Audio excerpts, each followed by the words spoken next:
What's up, everybody? Welcome to the channel, or welcome back to the channel. My name is Rachel Kennedy, and today I am going to be giving you a sneak peek into the 5 secrets that only locals know about.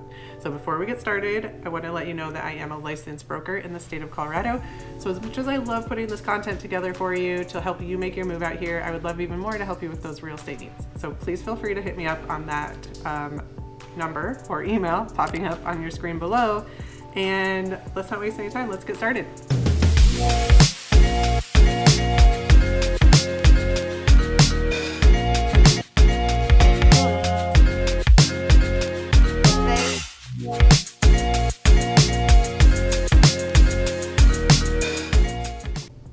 All right, so today we are going to be covering the 5 things that only locals know about Denver, and I have one that I slipped in there on Colorado as a whole. But before we get started, please don't forget to hit that like and subscribe button to turn on those notifications, and so you get notified every time I put out new videos, which is every Tuesday and Thursday.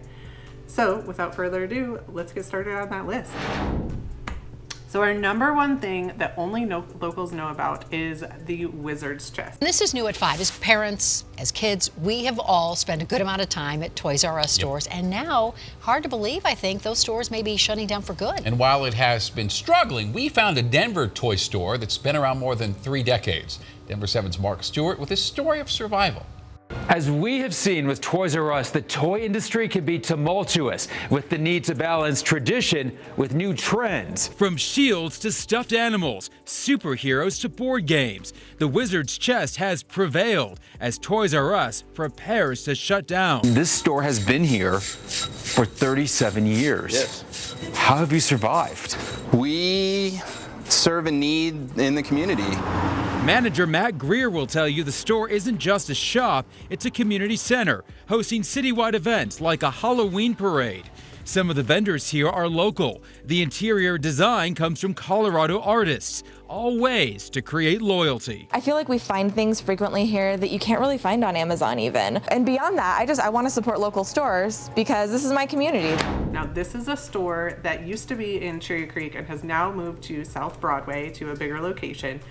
It opened up in the 1980s, and the Wizard's Chest is a store, and if you imagine what a store called the Wizard's Chest would look like, that is exactly it. Like, you walk in and you just feel like you've been transported like back into your childhood. I remember my parents taking me there when I was like 6 or 7 to go shopping for Halloween costumes, and it was just like the best Halloween mecca. Like, anything that you could imagine, they had it there. It's not just for Halloween though. So they have a ton of puzzles, games, kind of intricate, like make your brain work kind of kids' toys. They have magic tricks, everything that you would expect from the Wizard's Chest, they have it. So if you are a kid at heart, or you have kids and you're here in Denver, you should totally go check it out. It's a pretty special store. All right, and the number 2 thing on our list is Elitch's. So now, and I know, like, a lot of people know about Elitch's, I'm sure.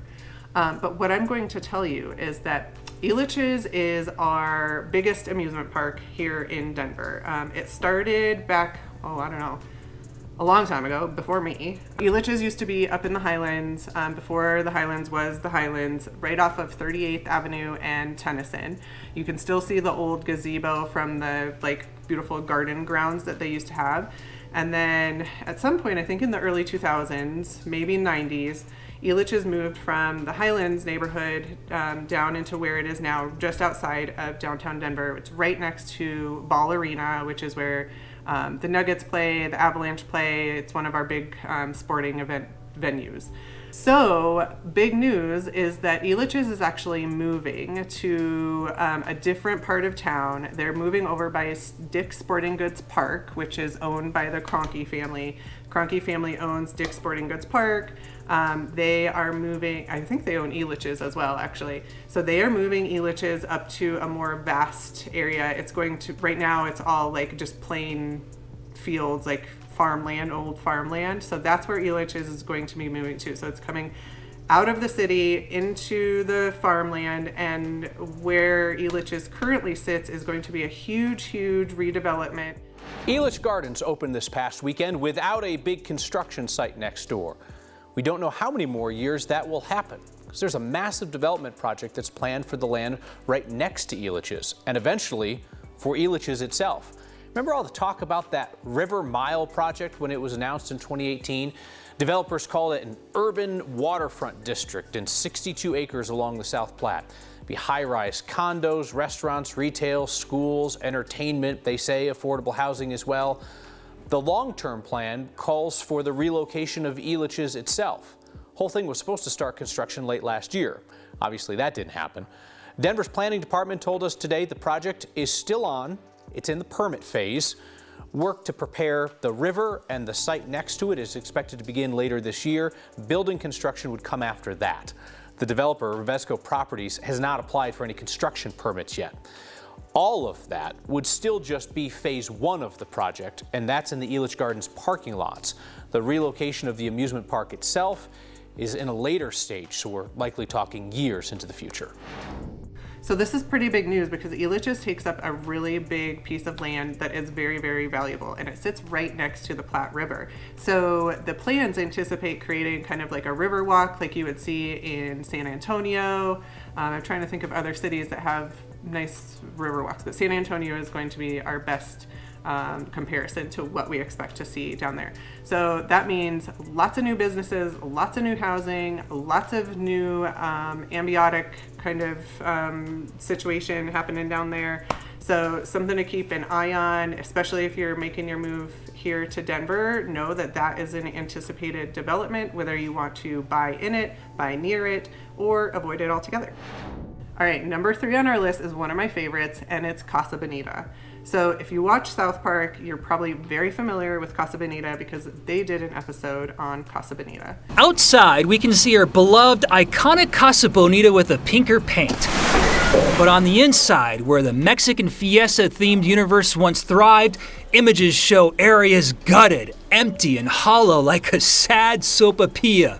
Fear not, fans. Hundreds of pages of plans and blueprints outline a big focus on keeping Casa Bonita's spirit, with more than $12 million in renovations. So Casa Bonita, before it closed about a year and a half ago due to COVID, used to be this huge destination restaurant. It was known for having cliff divers, and it's a very unique experience. There's cliff divers, there's caves that you can walk through. It's a whole experience. You almost feel like you should be in Vegas when you're in Casa Bonita. But the catch was that the food was horrible. The joke around town was that you ate before you went to Casa Bonita, but when you went to Casa Bonita, you had to order food. You could not go there and not order food. That was like how they got you. Noted, thank you. So the big news is that since Casa Bonita closed, the writers of South Park actually bought Casa Bonita and have hired one of Denver's best chefs to come in and revamp Casa Bonita. So it's slated to open this coming summer, and there's already a wait list for reservations. It's probably one of the most anticipated reopenings I think that I've ever experienced here in Denver. And Denver really loves their food and their chefs. So for this to be happening and Denver to be super excited about it, it means a lot. And the number 4 spot on our list is actually the Great Sand Dunes National Park in Colorado. So when you think Colorado, you probably don't think sand dunes. And I actually lived here for many, many years before I even knew that these sand dunes existed. It's located in southern Colorado, just a few hours south of Colorado Springs. So you just take I-25 directly south, and you'll hit Sand Dunes National Park. It is a very, very unique experience to have here in Colorado, especially because we are such a landlocked state. It's kind of this like environmental anomaly. So if you're looking for an adventure in Colorado, check it out. It's one to be had. And my number 5 secret that only locals know about is Lao Wang's Noodle House. Now, Lao Wang's Noodle House is located on Federal Boulevard, and it's in a little strip mall, and it's this restaurant that's owned by and run by a husband and wife. They have been known for just running their restaurant like however the heck they want to. They close whenever they want, they open whenever they want. But people keep going there because they have the best soup dumplings in the city. So if you are a dumpling lover, You'll definitely want to check out Lao Wang's, but be cautioned that you may show up and they may not plan on opening, or you may show up and they might close the door right on your face. I'm hungry. I've heard many personal stories of people being in Lao Wang's and getting yelled at for asking for like extra soy sauce or something like that because the chef got offended or whatever it is. So it's super interesting. I liken it to the soup Nazi from Seinfeld. So it's an experience to be had. The restaurant is super, super small. I want to say there's probably like only 8 tables in there. And it usually gets pretty busy. There is no like where to wait within the restaurant, and it is in a strip mall, so you kind of just go hang out in your car until it's your turn to eat. And oftentimes they will run out of the dumplings, so go early. All right, and that concludes the 5 secrets that only locals know about. If I missed anything or I have anything that I need to add, please feel free to comment below. As always, I would love to help you with your real estate needs if you're moving here or within Colorado, and I will see you next time.